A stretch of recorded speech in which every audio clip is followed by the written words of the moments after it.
Mga ka-Vonimalia, mahilig ba kayong mag-inom? Mahilig ba kayong makipagsayahan sa mga kaibigan ninyo? Ilang bote nga ba ng alak ang kaya niyong ubusin sa isang upuan lang? Kung ang alak na ito ay nagdaragdag ng kasiyahan sa isang party o samahan, bakit hindi? Minsan lang naman. Pero kung ang alak na ito ang mismong dahilan kung bakit nasisira ang pagkatao mo at ang pagtingin mo sa mga tao sa paligid mo, baka naman gusto mong limitahan.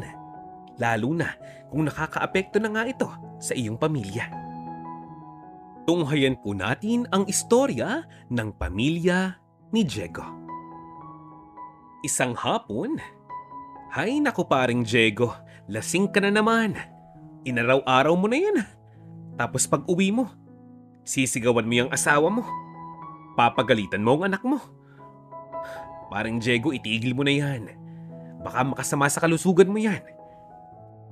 Tingnan mo ko, nagbago na ako pare. Tumatanda na tayo. Manong isipin mo naman yung hinaharap mo. Yung kinabukasan ng buhay niyong pamilya. Pare, magbago ka na. Bayong kaibigan ko sa iyo. Baka dahil sa ginagawa mo, yung panganay mo, magtanim ng sama ng loob sa iyo. Paanong hindi? Ginagawa mong punching bag yung kanyang ina. Yan ang payo ng isang kumpare nga ni Diego. Pero ang sabi niya, aba, subukan nila at nang sila'y mapalayas ko sa bahay ko. Wala silang magagawa. Bahay ko yun. Ako ang masusunod. Ako ang padre de pamilya. Teka nga lang pare, bakit ba masyado kang nangingialam sa buhay ng pamilya ko? Sabihin mo nga sa akin, ha? Kabit ka ba ng asawa ko? Baka gusto mong pagbuholin ko kayong dalawa. Ang dagdag pa ni Diego sa kanyang kumpare, napakamot na nga lamang ng ulo ang kumparing ito at pumasok na nga lamang sa loob ng kanyang bahay dahil baka mamaya mapaaway pa siya nang wala sa oras. Nakakahiya sa mga tao. Mga ka-Vonimalia, itong si Diego halos araw-araw nasa kanyang sugalan. Si Diego ang namamahala ng isa sa pinakamalaking sugalan sa kanilang kabayanan. Ang sugalang iyon ay pagmamay-ari ng kanyang tiyuhin na halos araw-araw din lasing. Hindi ko masasabing si Diego ay isang palpak na ama, pero isa lamang ang masasabi ko, hindi siya mabuting asawa. Napakarami na nga ang nagtataka kay Marina. Paano niyang natitiis ang ganong klase ng ugali ng kanyang mister? Abay, isipin ninyo, itong si Marina, nagsisilbing ilaw ng tahanan, naghahanap buhay para sa kanyang tatlong mga anak. Siya ang nagtataguyod sa mga ito habang itong si Diego, hayon, palaging lasing, nasa loob ng sugalan. Ni hindi na nga alam ni Marina kung ano bang kanyang ginagawa sa loob noon. Hindi naman siya nagkukwento. Ayaw niya nang siya'y pinapakailaman, pero pag uuwi siya ng bahay at medyo bad trip, ang kawawang si Marina ang tinatamaan. Pero lahat yun, tinitiis niya. Sa paniniwalang itong si Diego ay magbabago pa. Sa paniniwalang mahal pa rin niya ang lalaking ito. Pagkatapos ng ilang taong pambababoy sa kanyang katawan. Ginagamit siya ng pilit. Kapag umayaw, sasaktan, bubugbugin, mumurahin ng walang katigil-tigil. Makakatulog na nga lamang si Marina sa dami ng pasa sa kanyang binti.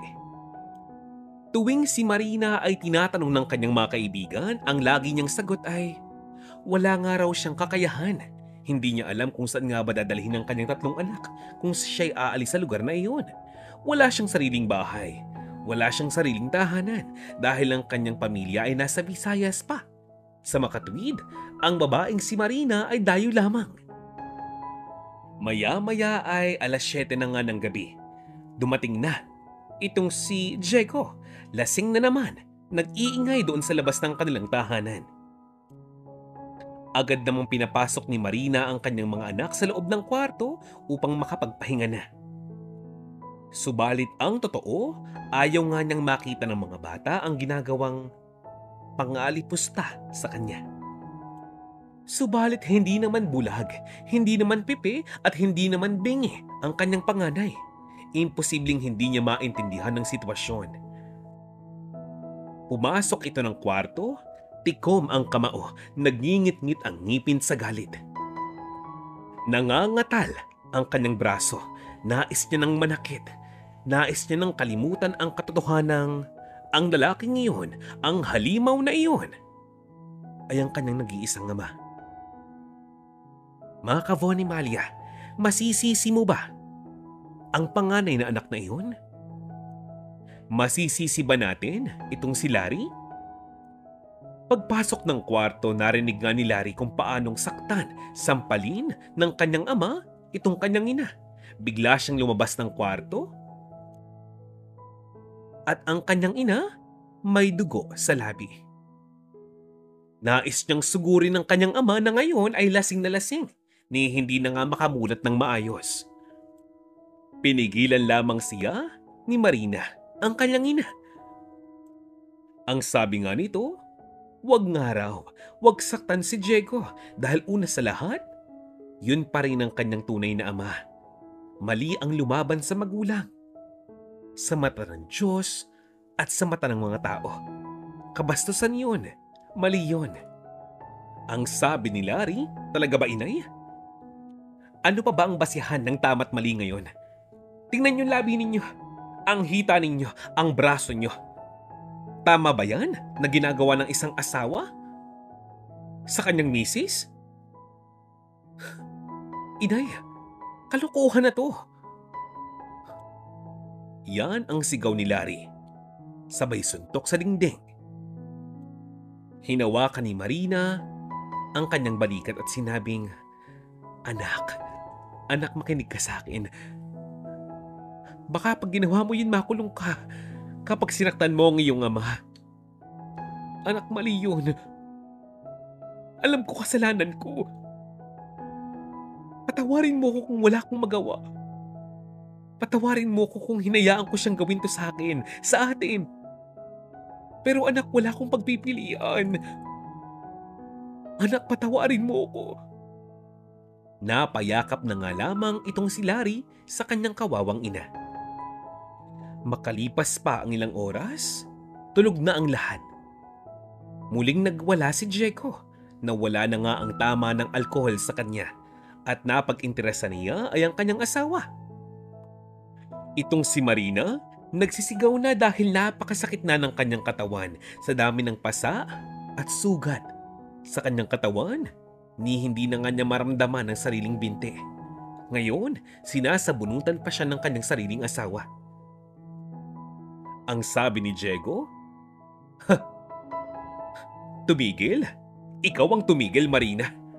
Alam mo kung tutuusin, wala ka namang silbi. Paalamunin ka lang dito. Baka nakakalimutan mo kung nasan ka. Nasa bahay kita. Baka akalain mo, nakalimutan ko na. Dumating ako ngayong gabi at nung isang gabi, ni hindi ka naglabas ng pagkain, ni wala ni kape. Ano? Anong gusto mong kainin ko? Ginagamit mo ang kalasingan ko para hindi ka na magluto sa hapon, di ba? Napakatamad mo talaga, wala kang kwentang asawa. Sabay sampal sa muka ni Marina. Nang sunod na beses na kanyang sasampalin ang muka ng asawa, hinawakan ng mahigpit nitong si Larry ang kanyang mga kamay. Nagawang pigilan ni Larry ng ganong kadali ang kamay at braso ng kanyang ama. Walang kahirap-hirap dahil nga malaking bulas ito, di hamak na mas malaki ang kanyang katawan kumpara sa kanyang ama. Ang sabi ni Larry, Tama na tay. Tama na to. Napangisi lamang itong si Diego. At ang sabi niya, Isa ka pa. Laking-laki mong tao, wala kang kwenta. Isa ka pang palamunin dito eh. Wala ka namang ganap sa buhay mo, di ba? Balita ko'y bagong sahod ka. Kaya bang yabang mo ngayon? Ha? Bitawan mo ko. Bitawan mong braso kung linti ka. Bigyan mo ko ng pera. Bigyan mo ko ng pera. Balita ko'y kumita ka ng pera sa... Ano? Wala. Kumita ka sa pier kanina. Hindi ba? Huwag mo nang ilihim sa akin, ibigay mo ang pera mo. Huwag mong hintayin na itong kamao ko ang bumaon sa panga mo. Ibigay mo na. Bilis! Yan ang sabi ni Diego sa kanyang panganay. Ang sabi naman nito, wala na po tayo, pasensya na. Naibili ko na nga po ng bigas tsaka ng pang-ulam ngayong gabi. Pambaon ng mga bata bukas. Pangbaon ko. Pero ang sabi ng kanyang ama, tigilan mo na nga ako, Larry. Lumang tugtugin na yan. Gasgas na yan. Ibigay mo sa akin yung wallet mo. Pilit na kinapkapan nitong si Diego ang kanyang sariling anak. Makuha lamang ang pitaka nito. Siyempre si Larry, hindi ibibigay ang kanyang pitaka. Nakipag-agawan siya sa kanyang ama. Ang nangyari dahil nga lasing ang kanyang ama, medyo nanlambot na ang kanyang mga tuhod at napabagsak doon sa sahig at doon nakatulog na. Kita ni Marina kung gaanong nagliliyab ngayon ang mata ng kanyang anak na isakta ng kanyang asawa. Ang asawa niyang si Diego. Sa sobrang takot nga nitong si Marina, nasaktan nga ng kanyang anak ang kanyang asawa, pinigil niya si Larry. Alam niyo ba kung anong mas nakakainis?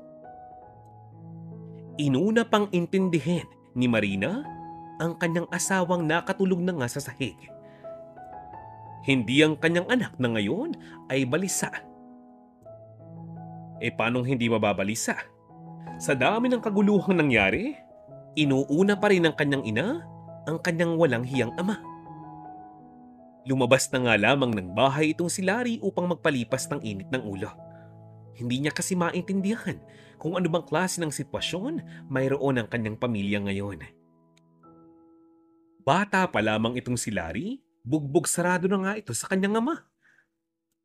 Namumutaktak ang mura. Pero kahit na kailan, hindi niya ginawang takasan na nga lamang ang problemang ito dahil naaawa siya sa kanyang mga kapatid at sa kanyang ina. Sa loob ng mahigit sa 15 o 18 taon, ang siste, palaging itinatago ni Marina ang kanyang mga anak sa loob ng kwarto tuwing nagwawala itong si Diego. Tama ang inyong narinig. Matagal na siyang ganito. Binata pa lamang si Diego, mahilig na nga ito sa alak, sa sugal, sa away at sa gulo. Na para bang sa kanilang lugar, ang basihan ng tunay na pagkalalaki ay sa dami ng tato at away na napasukan mo. Makalipas pa ang ilang mga linggo, bihira na nga kung umuwi itong si Diego. Ilang araw ding tahimik at payapa ang tahanan nitong sina Marina. Kaya lang isang araw, umuwi muli itong si Diego. At halatang hindi lamang alak ang tumatama ngayon sa kanyang isipan. Halata mong gumamit siya ng ipinagbabawal na gamot. Pag uwi niya ng bahay, parang may kulang. Wala itong si Larry. Paano ba naman? Maaga siyang umalis ng bahay dahil nagkataong graduation nga nila sa TESDA nung panahon ngayon. Masipag nga kasi itong si Larry. Habang siya'y may trabaho sa pier bilang isang kargador, nag-aasikaso rin siya ng kanyang pangangailangan doon sa TESDA para makakuha ng isang magandang trabaho para sa kanyang pamilya. Bakit nga naman hindi? Libre naman yun. Nung oras na dumating itong si Diego sa kanilang tahanan, saktong nag-aasikaso na nga itong si Marina kasama ang kanyang mga anak patungo kay Larry. Nang makita nga niyang walang ulam sa kusina, walang lutong bigas, walang kanin, kumbaga, nagwala itong si Diego. At dahil sa takot ng kanyang mga anak, tumakbong palabas ng bahay ang mga ito. Napakabilis ng mga pangyayari. Ang mga anak nitong si Diego at Marina, ang dalawang babae, nasa pool ng isang motor. Tumilapon palayo ang mga bata. Puro gasgas, puro sugat, duguan ang kanilang ulo. Mabuti na nga lamang, may mga tao sa paligid nga noon. Agad namang nadala sa pinakamalapit na ospital ang mga bata. Tunay nga namang kaawa-awa. Hindi nyo alam kung gaanong kaba ang naramdaman nitong si Marina. Buong akala nga niya ay mamamatay na ang mga batang iyon. Habang si Diego, hayun, nasa bahay, nagwawala kasi walang bigas. Yun lang. Parang kinakausap ang kanyang sarili. Tawa iyak. Hala sige, droga pa more. Ang plano nga ni Marina ay hindi na muna sabihin kay Larry ang pangyayaring iyon dahil siguradong hahanapin siya agad ng kanyang panganay. Hahanapin agad ang dalawang bata. Pero ang hindi alam ni Marina, may nakapagsabi na kay Larry. Kaya naman si Larry galit na umuwi ng bahay at hinarap ang kanyang ama. Hindi siya dumiretso sa ospital para makita ang kanyang mga kapatid ni hindi niya hinanap ang kanyang ina. Kumuha siya ng isang baldeng tubig at ibinuhos sa kanyang ama. Palibhasa nga ay may tama ng masamang gamot, hindi pa rin magising ang lalaking ito. Ginising niya ito sa pamamagitan ng kanyang malaking mga kamao. Nagising ito kahit papaano, kaya lang parang patawa-tawa pa, dahilan para mas lalong mag-init ang ulo ng kanyang panganay. Muli siyang tinadyakan sa kanyang tiyan. Kayo mga ka-Von Malia, kung kayo itong si Larry, gagawin niyo ba ang parehong bagay na iyon sa sobrang galit ninyo? O mas pipiliin ang kapayapaan? Nang sumunod na araw, ang sabi ng doktor ay okay na nga raw ang mga anak ni Marina. May galos, may sugat pero hindi naman daw ganun kagrabe ang epekto sa kanila ng aksidente ngayon. Mabuti na nga lamang talaga at mayaman at mabuti ang puso ng may-ari ng motor na nakabangga sa mga ito. Sila ang gumastos ng lahat ng hospital bills ng mga bata. Nag-iwan pa nga sila ng halaga ng pera para sa gamot at ilang pang mga pangangailangan. Hanggang sa puntong ito, si Diego na doon pa rin sa sahig, basang-basa ng tubig. Putok ang labi. Nang siya ay mahimasmasan, muli siyang hinarap ni Larry at sinabing, "Alam mo, namumuro na kayo eh. Huwag na huwag kong malalaman na may mangyayaring masama sa mga kapatid ko sa aking inaya nang dahil sa inyo. Kakalimutan kong ikaw ang aking ama. Tayo wag niyo akong subukan. Dahil sa pagkakataong ito, wala na akong pakialam sa bahay ninyo. Sa bulok na bahay ninyo. Isaksak mo sa baga mo. Wala ka nang kwentang asawa, wala ka pang kwentang ama. Problema ka pa ng buong barangay. Alam nyo, yung totoo, masyado na nga kayong kahiya-hiya. At tuwing maaalala ko na kayo ang dahilan kung bakit munti ka nang mamatay ang mga kapatid ko, ha? Gusto ko na rin kalimutang ikaw ang ama ko para magawa kong gawin ang lahat ng gusto ko sa iyo. Huwag kang mag-alala. Sa pagkakataong maubos ang pasensya ko, manghihiram kayo ng mukha sa aso. Nakakapagtaka dahil itong si Diego na wala ang tapang, abay na mutla. Kulang na nga lamang ay mag-ihi sa sobrang takot sa kanyang panganay na anak. Noon lamang niya ito nakita na ganoon. Nag-aalab ang kanyang mga mata. Galit na galit. Hindi niya mailabas ang kanyang tapang ngayon, ang kanyang yabang, dahil alam niya na siya'y papalagan. Kung sa bagay, maraming ganyan, tapang-tapangan, dahil alam na hindi siya papatulan. Subukan mong sindakin. Uurong yan. Maya-maya pa, nagpalit nga ito ng damit at muling dumiretso sa kanyang sugalan. Sugal ang pag-aari naman talaga ng kanyang tiyuhin. At umasta na para bang walang nangyari. Naiwan si Larry sa loob ng bahay na para bang humuhupa na ang galit sa kanyang puso. Ayun pa lamang nagsisink in ang lahat ng kanyang mga sinabit ginawa. Naisip nga niya, mukhang masyado nang masikip ang bahay na iyon para sa kanilang lahat. Para sa kanilang 5. Nagpa siya nga itong kausapin ng kanyang tatay-tatayan, ang kanyang ninong, na andoon sa pier. Ang kanyang tatay-tatayan na ito ang palagi niyang pinupuntahan sa panahong galit na galit siya sa kanyang mga magulang, lalong-lalo na sa kanyang ama. Ang ama-amahang ito ay kanya ring ninong. Dito siya humihingi ng payo sa panahong meron siyang malaking problema. Dito siya naglalabas ng sama ng loob sa panahong ang bigat-bigat na. Sinabi niya nga rito ang kanyang plano. Nais niyang makapag-abroad. Nais niyang makapunta ng Saudi at makaipon. Panahon ng araw upang siya'y makapagsakripisyo para sa kanyang sarili, para sa kanyang mga kapatid at lalong-lalo na sa kanyang ina. At sa pagkakataong ito, tanging ang kanyang ama-amahan lamang na ito ang maaaring makatulong sa kanya upang makaalis ng Pilipinas sa lalong madaling panahon. Parehong araw noon, inihabilin ni Larry ang kanyang ina at ang kanyang mga kapatid sa kanyang ninong at ninang. Ganoon na rin sa kanyang mga kapitbahay doon.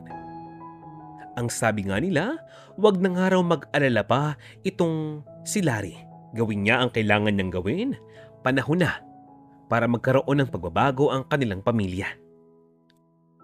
Makalipas lamang ang ilang buwan, nakaalis na nga itong si Larry ng bansa sa tulong ng kanyang ninong at ninang. Ngayon, siya ay nasa bansang Riyadh. Tama lamang ang kanyang sahod doon. Alam niyang makakaipon siya kahit papaano.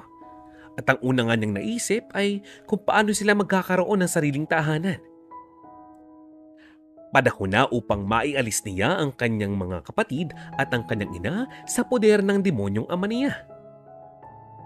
Dahil nagkausap naman si Larry at ang kanyang ina, ang kanilang usapan sa panahong walang pasok, dapat isama ni Marina ang kanyang 2 anak na babae doon sa kanyang trabaho. Para kahit papaano, palagi niya itong mababantayan at meron pa siyang makatulong. Mabait naman ang amo nga nitong si Marina, kaya walang problema. Para lang daw kahit papaano, mailayo sa problema itong mga batang ito. Total, wala nga namang ibang paraan. Lumipas ang ilang pang mga buwan, walang problema dahil nga itong si Marina, halos nag-i-stay in na nga sa kanyang trabaho kasama ang 2 bata. At hindi naman problema yon kay Diego. Para bang mas okay sa kanya pag wala siyang kasama sa bahay. Aba, sinong hindi matutuwa? Wala na siyang kailangang isiping pabaunan, wala siyang kailangang bilhan ng pagkain o ulam. Sarili nga lamang niya ang kanyang inuuna. Kung sa bagay, mulat sa pool naman, ganyan talaga siya. Makalipas ang ilang pang mga buwan, halos ilang taon. Sa wakas, nakapagtapos na nga ng pag-aaral ang mga kapatid nitong si Larry, na ngayon ay naisipang magtrabaho sa isang mall bilang mga sales lady. Ang problema, nalaman nga ni Diego na may trabaho na ang kanyang 2 anak. Bakit daw hindi siya binibigyan, samantalang siyang ama ng mga iyon? Bakit daw pag uuwi siya, wala pa ring bigas, kakaunti lamang ang ulam? Naaabutan pa niya, walang tubig at kuryente ang kanyang tahanan. Dahil sa pangyayaring ito, mas lalong nagkaroon ng dahilan upang magwala itong si Diego. At dahil nababangag na, ginamit niya ang kanyang lighter at sinunog. Kanyang sinilaban ang mga damit at gamit ng kanyang asawa't anak na naiwan sa bahay. Dahil sa mga pangyayaring ito, nagpasya na nga itong si Marina at ang kanyang mga anak na panahon na upang iwan na nga ng tuluyan itong si Diego.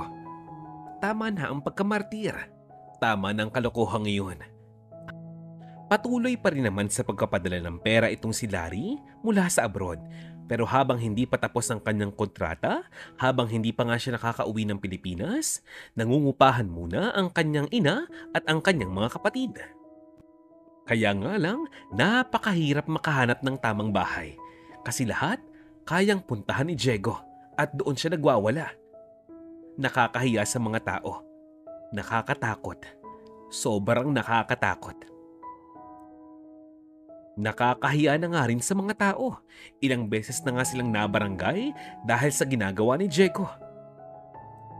Ewan ko ba kung naaawa itong si Marina sa kanyang dating asawa, pero nagpa siya nga itong umuwi na nga rin muna ng bahay upang samahan si Diego. Para siguro hindi na nga ito magwala sa ibang lugar, samantalang ang kanyang mga anak na dalaga ay nag-room for rent muna, malapit sa kanilang trabaho. Kaya lang, hindi nga sila mapapanatag dahil kawawa naman daw ang kanilang ina. Baka bugbugin na naman ni Diego.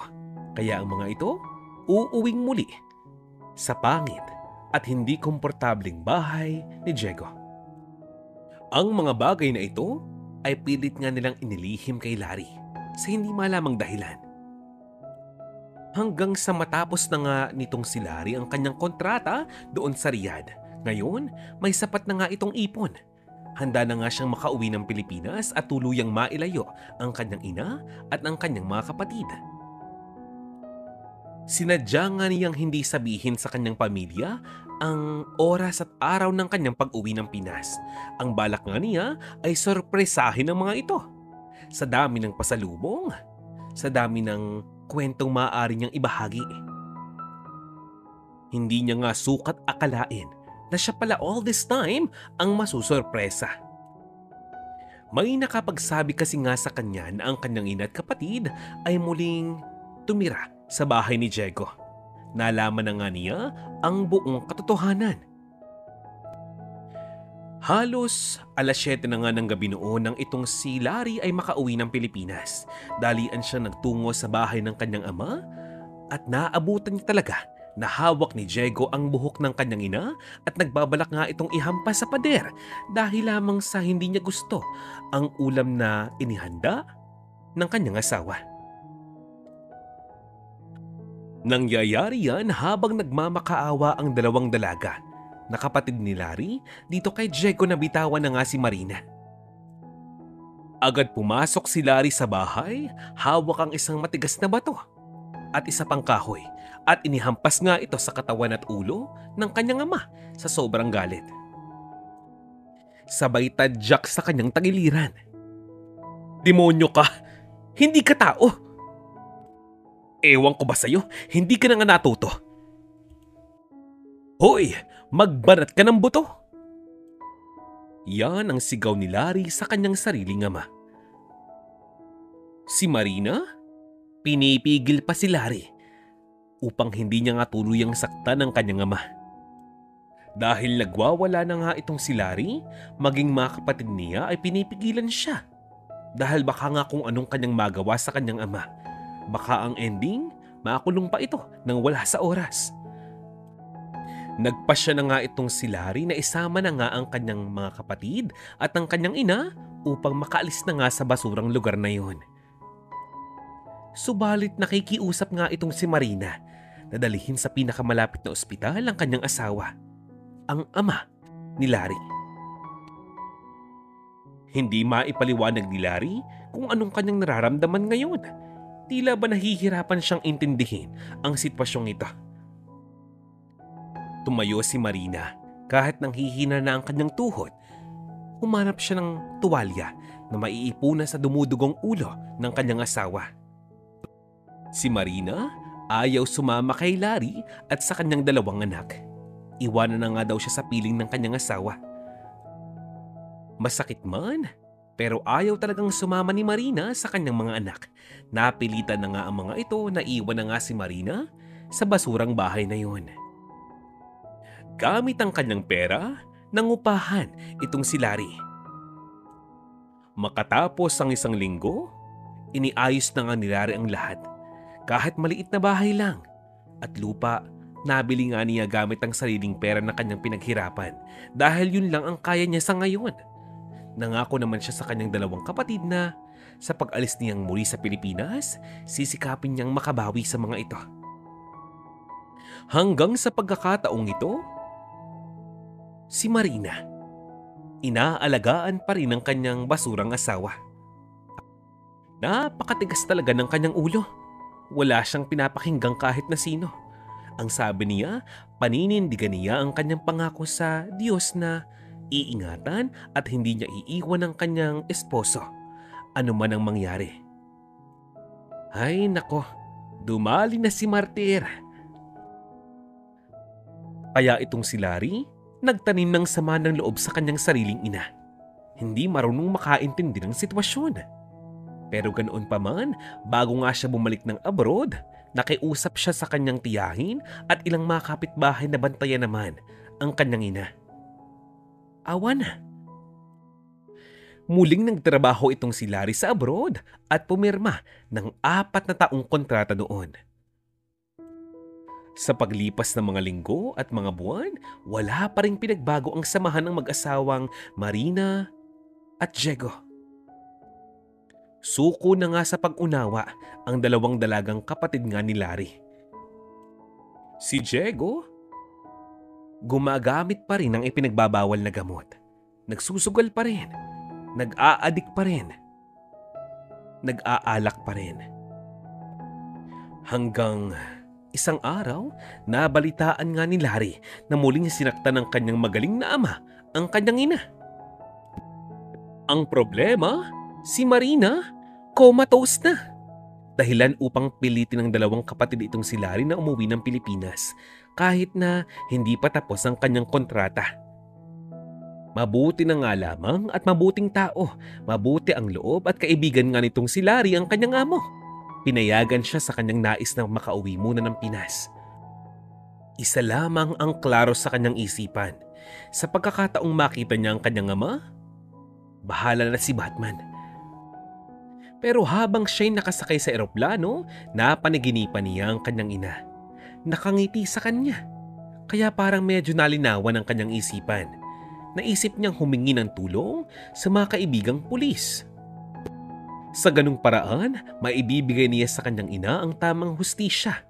Makakaganti siya sa kanyang ama at hindi niya kakailanganing makulong.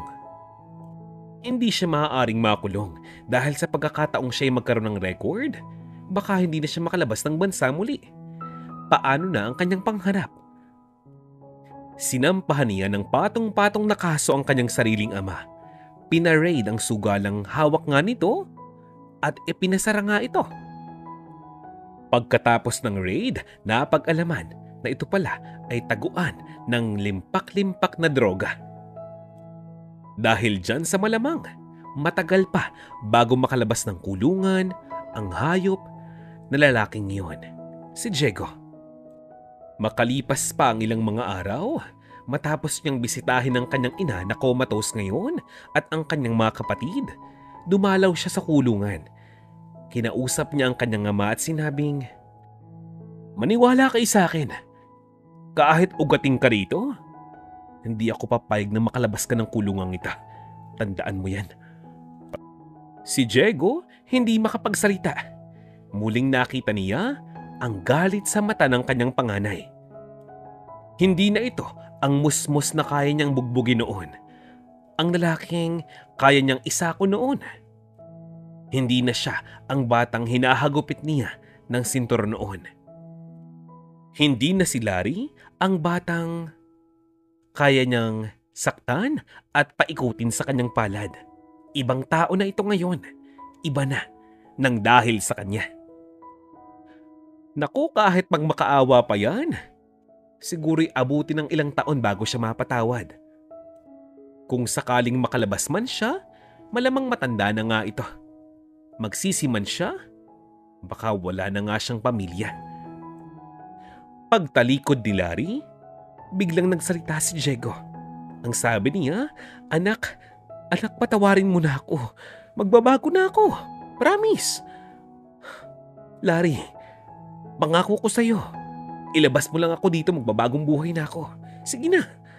Larry, uy, ano? Ako ang iyong ama. Baka nakakalimutan mo. Kung di dahil sa akin, wala kang buhay ngayon. Malaki ang iyong utang na loob sa akin, Larry. Ang tanging sinabi nitong si Larry ay, manigas ka. Pagkatapos ng araw na iyon, nag-focus na nga lamang itong si Larry upang maipagamot ng kanyang ina At sa awa ng Diyos, pagkatapos ng ilang buwan, gumaling na itong si Marina. Kaya lang, medyo malaki ang pagbabago sa kanyang katawan na hindi naman talaga maiiwasan. Pero tulad nga ng sabi nitong si Larry, ang mahalaga, buhay. Habang may buhay, may pag-asa. Naka-wheelchair na nga lamang itong si Marina at hindi makapaglakad ng maayos. Parang lang tanggulay na ang kanyang katawan. Ganoon pa man, unti-unti na nga itong lumalakas sa tulong ng kanyang mga anak. Ginawang lahat ni Larry at ng kanyang mga kapatid ang lahat ng paraan upang makabawi kay Marina sa lahat ng paghihirap na kanyang hinarap sa buhay sa piling ng kanyang asawa. Deserve nitong si Marina ang lahat ng blessings niya ngayon sa kanyang buhay.